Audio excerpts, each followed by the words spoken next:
Right now at 10, we are seeing new body camera video of the man the feds say tried to kill former President Donald Trump.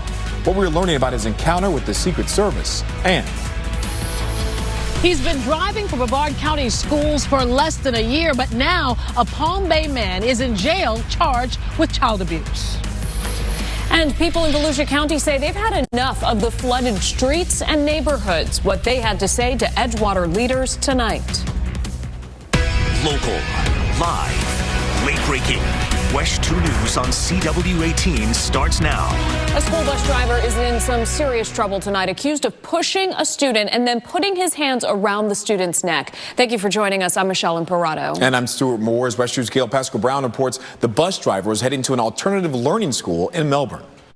An 11-year-old boy was arrested in Volusia County. Deputies say the boy had a kill list, a stockpile of weapons, and threatened to shoot up 2 Volusia County schools. He was taken into custody this morning after making threats to shoot up Creekside or Silver Sands Middle School. The tip came through Fortify, which is an app, after the boy got on a group FaceTime call with several of his friends, and he allegedly showed them all guns. The kids couldn't tell if they were real or not, but he is now charged with a felony for making a written threat of a mass shooting. It's really sad, but you don't know what's going on with the parents. You don't know what's going on with the people around him, and it's horrible. It's so sad.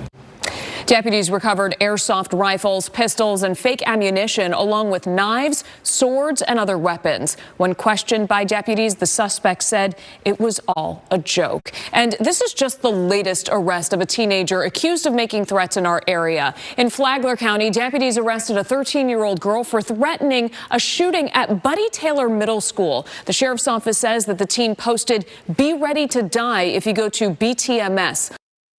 Knife and a gun emoji. The girl told deputies that she and friends were talking about school shootings and didn't think the post was serious. The girl's mom made her delete the post and reported it to the school. Meanwhile, a third teen was arrested today. This one was in Brevard County. Deputies say a 13-year-old boy was arrested for threatening to shoot up Cocoa Beach Junior Senior High. Officers learned of the online threat and pulled the teen right out of class and took him into custody. He is charged with electronic threats to conduct a mass shooting. Orange County Public Schools says it's investigating a number of threats too, and they're doing random weapon screenings across the district. This comes after a girl had a loaded handgun in her backpack at Boone High School last week. Last year, Orange County Public Schools spent $475,000 to test out metal detectors at Boone and several other schools. But the superintendent said it was too expensive to roll out district-wide and led to logistical issues. Last year we had the metal detectors. They weren't the best, made me late to school, but a little bit safer, I'm not gonna lie. At the end of the day, when we tallied up the amount, we could not afford to expand the pilot to all 23 of our high schools.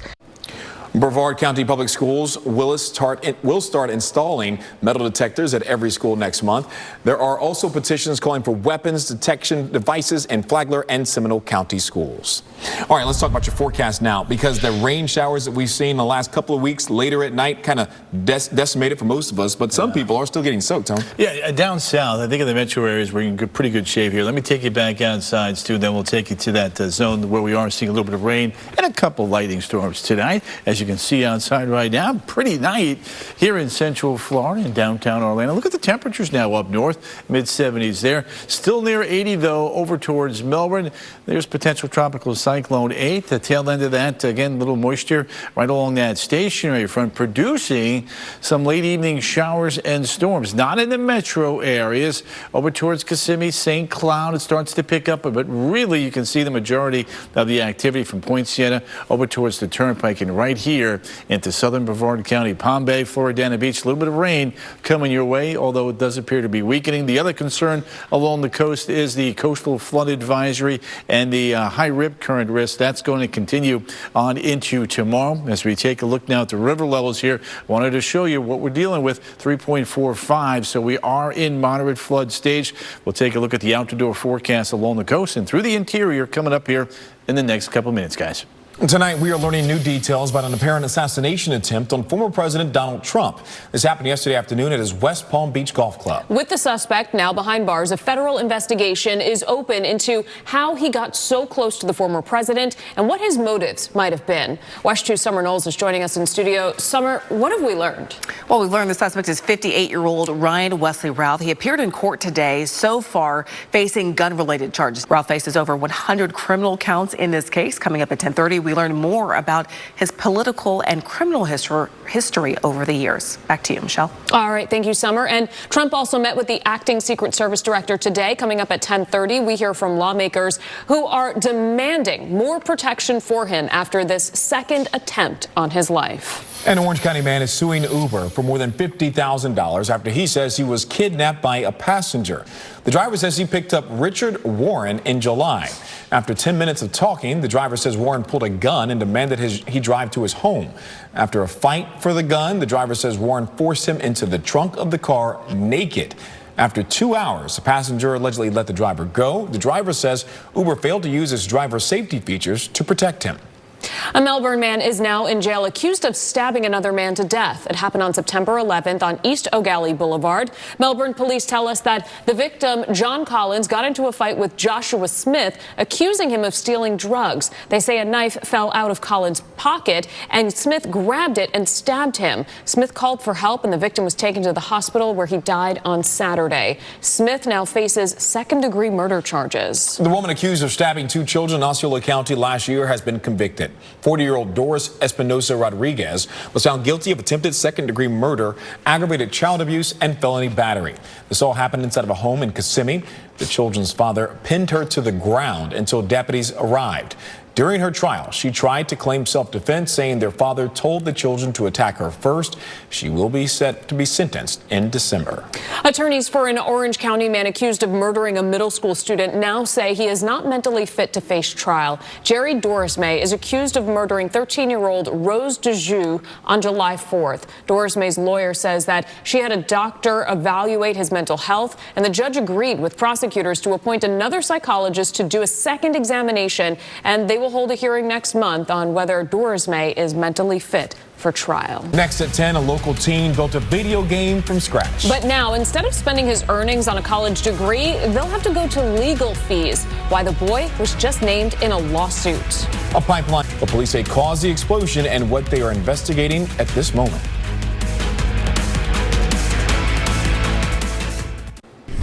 We are following some breaking news just into our newsroom. Sean Diddy Combs has been arrested in Manhattan after being indicted by a grand jury. That's according to the New York Times, which reports the arrest happened tonight. It is not clear exactly what charges were included in this indictment, but he has been facing sexual assault lawsuits and even a federal investigation. A 14-year-old boy is being sued over a video game he developed. The lawsuit claims the game was made to be addictive in order to get more money from users. WESH 2's Michelle Meredith talked with the boy's family. We reached out to the law firm that filed the suit. We have not yet heard back. Starting now through next May, Orlando police are cracking down on pedestrian safety. The High Visibility Enforcement Initiative will target the major roads in our area. You've seen on your screen right now. It's being funded by the University of North Florida and FDOT to improve pedestrian safety. All right, let's turn our attention back to the forecast. Tony, it seems like we've quieted things down here a bit. We have. Metro areas are good. Just a couple showers down at Osceola and Brevard. But out the door tomorrow morning, we're going to be in pretty good shape. And the trend down the road does look a little bit drier on the 7-day. We'll get to that here in just a second. Let's take a look outside one more time. Beautiful shot of the city. Beautiful. Look at these temperatures now. 74 to land, 77 Wildwood. Still right around 80 in Melbourne and 78 on into St. Cloud. All right, satellite radar. There's potential tropical cyclone 8 coming ashore there in North Carolina. Tail end of it, we still have that moisture tail coming from the backside there of that particular feature, and that has allowed for some rain to continue to move off towards the south and east of Orlando. It was over the metro areas when we were on the air at 5, 6, and 7. Now it's down towards St. Cloud, Earl Bronson Highway there. Keynessville back towards Palm Bay, getting a little closer here for folks there into southern Brevard County. You can see the rain approaching I-95, the south side of Palm Bay. Now, we've been talking about the rain and how it's been adding up, and it's at 3.45 feet along the St. Johns River at Ashtor, and it's going to crest right about where it's at right now, 3.4 feet, then begin to come down, provided we get no more rain. But that will keep us in moderate flood stage here over the next couple of days. From there, we look at the land, we look at Sanford, and we look at Lake Harney, all at and or around action stage at this very moment, and barring any more rain, hopefully we'll start to see the river begin to come back down off its peak here over the next couple of days. Out the door in the morning, a few clouds along the coast. Could be a little bit of patchy fog north and west. Doesn't look to be anything too significant. The out the door temperature here in Orlando right around 75 degrees. By 10, though, we're jumping up back into the 80s. Tomorrow morning, temperatures up to the north running in the low 70s, mid 70s, Melbourne and Palm Bay as we get you through the morning. Clouds build, as do a few showers here into the Brevard coastal area. And then notice the flow. Notice the afternoon showers and storms getting going, but favoring the eastern side of the peninsula. The predominant flow is from west to east, and the highest rain chances and the heavier rainfall amounts will be east of I-4 and up and down I-95, especially from Titusville on south. All right, tomorrow afternoon, temperatures looking like this, upper 80s and lower 90s. Pretty close to where we should be for most of us anyway. 12-hour forecast up here in Ocala. Middle upper 80s, a couple of isolated showers briefly there. Everything will work off towards the east, and by Thursday and Friday, another low develops. That'll pull in a front. It'll be a weak front, but nonetheless, it'll make it through, and that should begin at least a little bit heading into the upcoming weekend. Our game of the week, a couple showers around for the Blue Darters Edgewater Eagles game. Not expecting a whole lot of rain, and certainly not expecting any washout and or cancellations or delays. Saturday on into Sunday, fronts down to the south, northeasterly flow, couple showers around. Temperatures Saturday and Sunday, upper 80s to around the 90-degree mark. Walk to end Alzheimer's over at Cocoa Riverfront there. Humid morning, but dry. Temperatures will be in the 80s. Tropically speaking, there's 8, and then there's Gordon in between. Things are pretty quiet. We'll take a look at the longer range forecast coming up here at 10:30. Let's put it all together now for you. Afternoon highs Tuesday, Wednesday, Thursday in the lower 90s.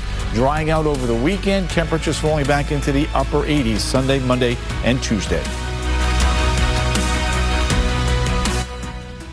It's time for a change, don't you think? CW18's Late Night has a few new faces. I'm so excited. Meet Bob and Abishola. All that class and you married me. I don't know what I was thinking. Say hello to the Connors. What's a hoot? Bob Hart's Abishola and the Connors join 2.5 Men, American Housewife, and the Goldbergs in the all-new Late Night Comedy Club. This is shaping up to be a great night. Tonight starting at 11 on CW18. Sponsored by Hudson's Furniture, turning houses into homes.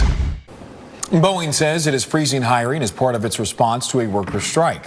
More than 30,000 machinists walked off the job after overwhelmingly voting down a tentative labor deal last week. Now Boeing is focused on reducing expenditures while the strike lasts. They're also reportedly considering furloughs for many other employees, managers, and executives in the coming weeks.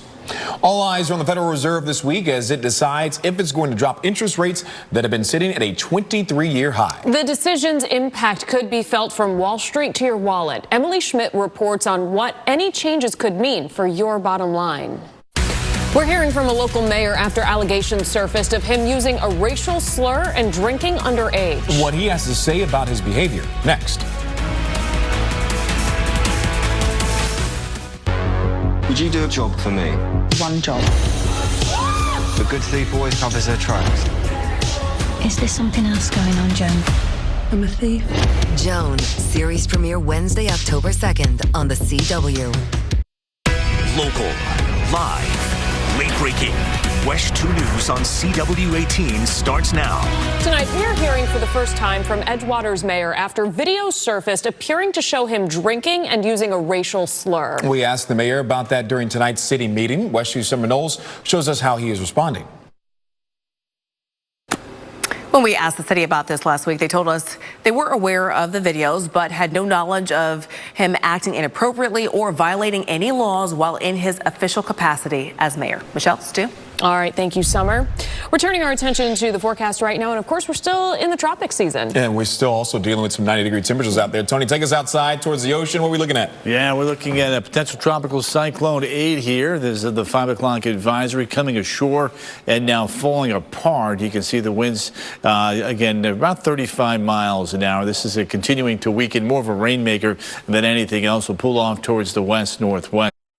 We go through the overnight. Some of the models actually try to turn it back towards the south with a big blocking high to the north, but really the biggest concern is the heavy rain from Wilmington to Plymouth to Raleigh, back towards Charlotte and up into the high country there into western North Carolina. The other feature that we are watching here is Tropical Depression Gordon trying to make a little comeback here this evening, and that is expected because we are forecasting this to become a tropical storm for a second time, but lifting up towards the northeast away from the United States. Now, there is one thing I do want to point your attention to, that while Gordon moves up to the north, with time here, both the Euro and the GFS are building some moisture. Now, the GFS is way more aggressive. We're trying to develop a feature here into the northwestern Caribbean next week and then into the Gulf of Mexico. So I do want you to keep checking back in for that. I know it's been quiet. I don't want you to let your guard down, but I do need you to keep checking back in just in case this one does come through fruition. Guys, back to you. Right now, the acting Secret Service director is in South Florida after the apparent assassination attempt on former President Trump. Lawmakers in Washington are now asking how to better protect the former president. Senate Majority Leader Chuck Schumer says lawmakers should increase Secret Service funding if needed. Speaker Mike Johnson told Fox News Trump does need enhanced security. President Trump needs the most coverage of anyone. He's the most attacked. He's the most threatened, even probably more than when he was in the Oval Office. Speaker Johnson said he does not think Secret Service has a funding issue, but an issue with manpower allocation. Today, the Trump campaign has officially asked for increased security from the Secret Service. Meanwhile, the suspect arrested in this case appeared in court today facing firearm charges. National investigative correspondent John Cardinale is digging into who this man is and his background and why he faces those charges in particular. President Biden is in Philadelphia today attending the 2024 National HBCU Week Conference. And at the beginning of his remarks, Biden took a minute to address the apparent second attempt on Trump's life. Biden forcefully condemned any political violence in the country. In America, we resolve our differences peacefully at the ballot box, not at the end of a gun. America suffered too many times the tragedy of an assassin's bullet.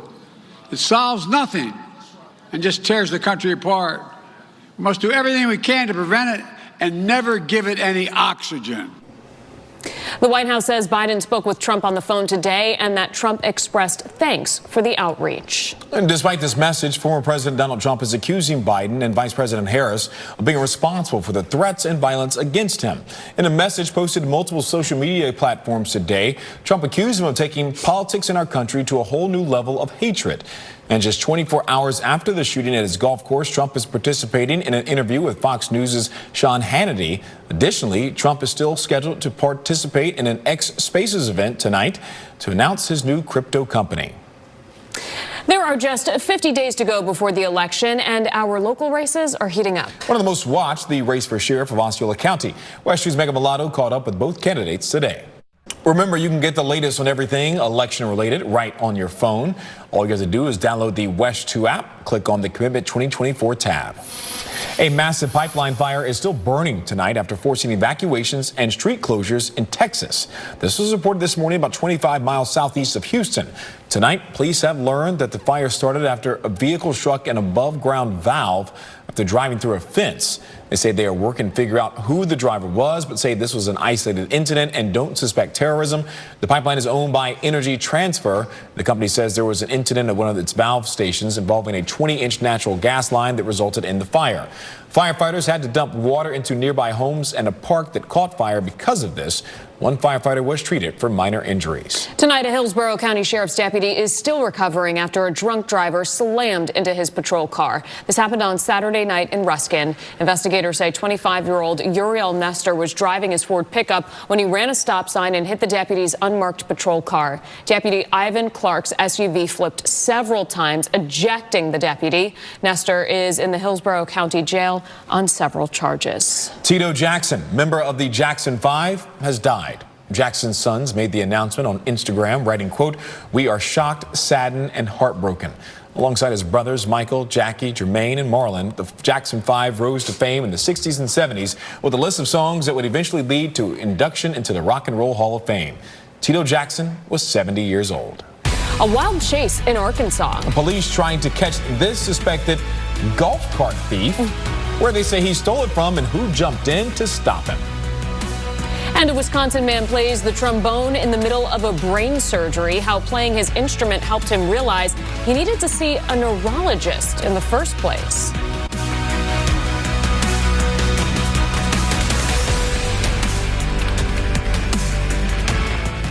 CW18's Happy Hours, weeknights starting at 5, only on CW18.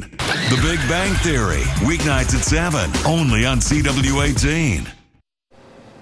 A new study is shedding light on how pregnancy changes the brain. It was published today in the journal Nature Neuroscience. Researchers tracked brain changes in one healthy first-time mother and then compared them to 8 women who were not pregnant. In the pregnant woman, they found decreases in brain tissue that control speech, thinking, and memory. But they found increases in other areas that help the brain communicate and process information. Researchers said these brain changes are normal and healthy. By 2 months postpartum, some brain changes had reverted back to pre-pregnancy levels.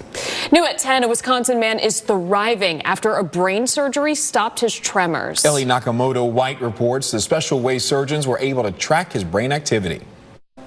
And this November will mark 2 years since the surgery. All new at 10 o'clock, police chase is definitely not par for the course. You have to see this one for yourself. Police in Pine Bluff, Arkansas say this driver stole a golf cart and then just wouldn't pull over. But keep watching because it only gets better from here. A man police identified as a hospital worker, there he is, jumps into the back of the moving golf cart and manages to stop the thief. Police say the thief stole the cart from a nearby hospital. Look at this guy. He's all in. Yo, I kind of want to see the end of that. Yeah. I know. Well, we can let it roll. Choked him out and said, "We're done here, buddy." Look, he did it. We're done. It was either that or the battery's going to end. It only goes about 19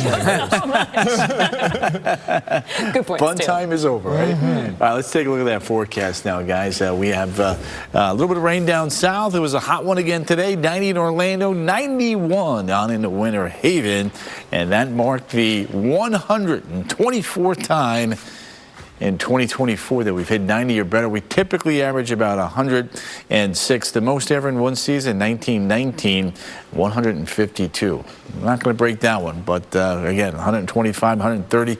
That's a lot. It's a hot summer. All right, over towards Epcot. We're looking good. Temperatures have fallen back into the middle in the upper 70s to around 80 into coastal Brevard County, including you, Melbourne.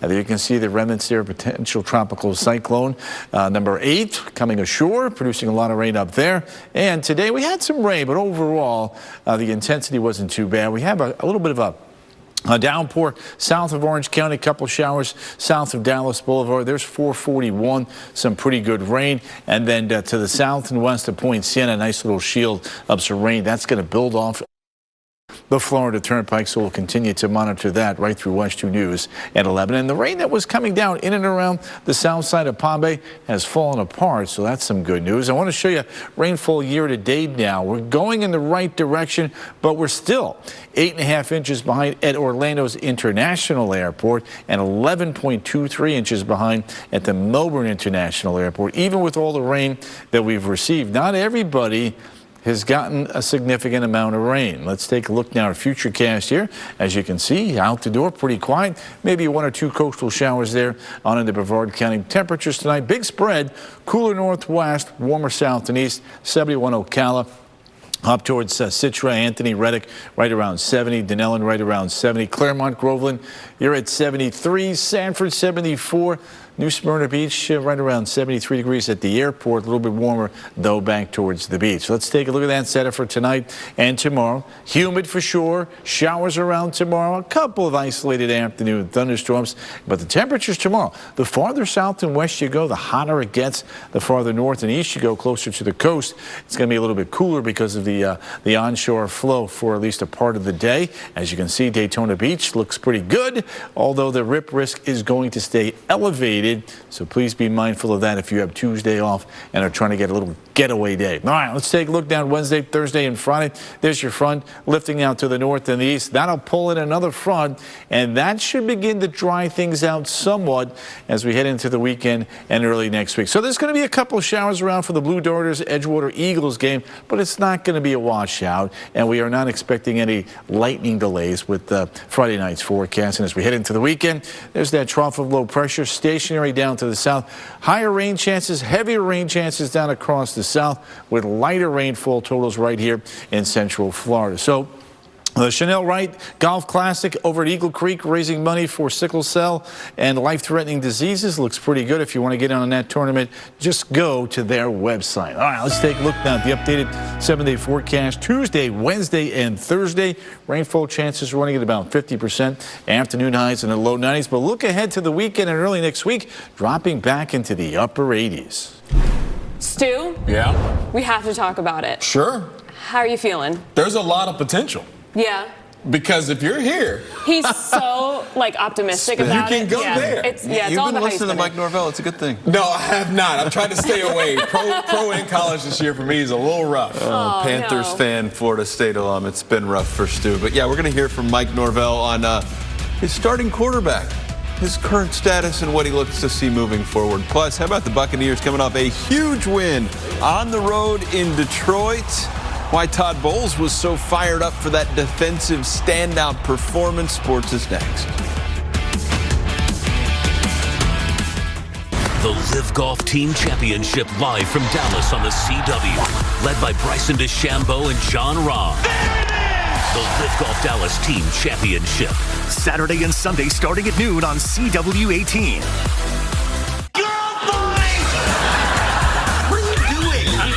Stupid enough to break it up. The Big Bang Theory, weeknights at 7, only on CW18. Now, WESH 2 Sports on CW18. Sponsored by attorney Dan Newland. Starting hot, hello everybody, I'm Darren Stoltzfus. What a start for the Tampa Bay Buccaneers. 2 wins in 2 games, including what they did yesterday up in Detroit, where they got a little revenge.